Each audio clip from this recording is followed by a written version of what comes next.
Masora sei tadzoka zvakare nenyaya yenyu. Okay, pane tsamba yanyorwa neCat Family vachikumbirira amai kuti vaburitswe mujere. Uko pane vari kuti vari kudzifambira nyaya dzacho kuti pawanikwe appeal so that Mura gets out of prison. Ndizodwa uyu. Maybe Zodwa ane influence kwa nemutemo kuti nozivei. Ameno. Regai tipe vamwe update kuti what went wrong havasi kuziva nyaya yacho. Mai TT vaifanira kubhadhara 770 per week kuna kuda weELS car rental muna September 2020. Vanga vatora mota vachihaya mota. Okay. She failed to pay weekly yacho. Vachitiza. Then gave the car to Russia Umuka as collateral for a $10,000 loan yavakapiwa ikoko kuti vavhure business ravo. Value yemota yacho ndi $18,000. Yakamboita sei mota yacho ndiyo yandiri kupa iyo Audi Q5. Vaimboita nezveiko muna September. Ndopa vakaita nziyo na Freeman.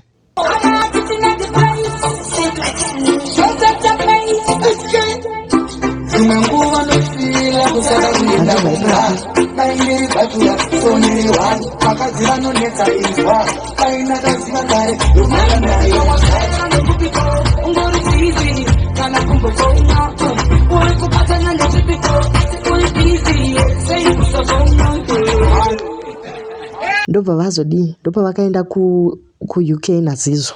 Anditi vachita ndopa vakanoita quarantine ikoko, vachidzoka ndopa vakadana Obina. Right? Basically she was living a best life panguva. Right? Kana ngoma yoririsa yoda kudambuka. Alright, after izvi vakazodana nazve na maposa. Ndobva wapinda mune zvimwe zvikwereti vachigadzira dream wedding yavo. Maposa were tricked her to pay over 10, not even 10, $100,000 mabills. Akati achazova pamari yavo later. Akatoshandisa imwe mari yavo yatofanira kuti vakaimba vachisponsana nemuchato uyu. Handiti izvo zvindiri kutofunga kuti weduweka vezvikwereti vakauya kukoti uku. She might spend her life in prison. Chokwadi ndotokudzaini. Death sentence yayo nezvikwereti. Alright. Regai tinzwe tsamba yacho kuti iri kuti kudii. Vamwe vari kuti yanyorwa naFifi. Vamwe vati yazoeditwa namafans. But ndo nyaya yacho iri pano. Okay. Iri kuti wadiwa baba vedu vepamoyo yanyorwa President Mnangagwa. Kwai yanyorwa President Mnangagwa kuti vaite something about nyaya ya Mai TT. Wadiwa baba vedu vepamoyo. Tinouya kwamuri sezvikitsi takatemba shoko renyu rekuti zvido zvevanhu kunyanya. Tachema kudetemba. Tokumbirawo muise palist renyu represidential amnesty murandakadzi. Akutozva amnesty yane 2 days apinda vedu weka. Okay. Wapedza ramba kubata baba nekushaya mai vedu. Tokumbirisawo muwaive mhosva dzamai vedu dzese. Gore rino muvapewo fresh start.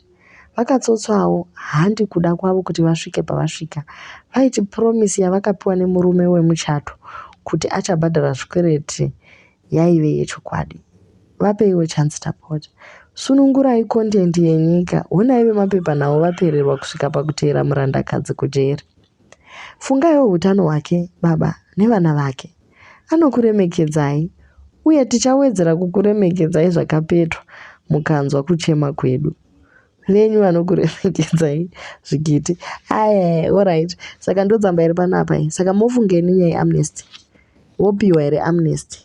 Ko vamwe vane makore akawanda vari mujeri vachingoregwa. Ivo vopinda 2 days votopiwa amnesty. Please don't forget to like and subscribe for more content. Thank you.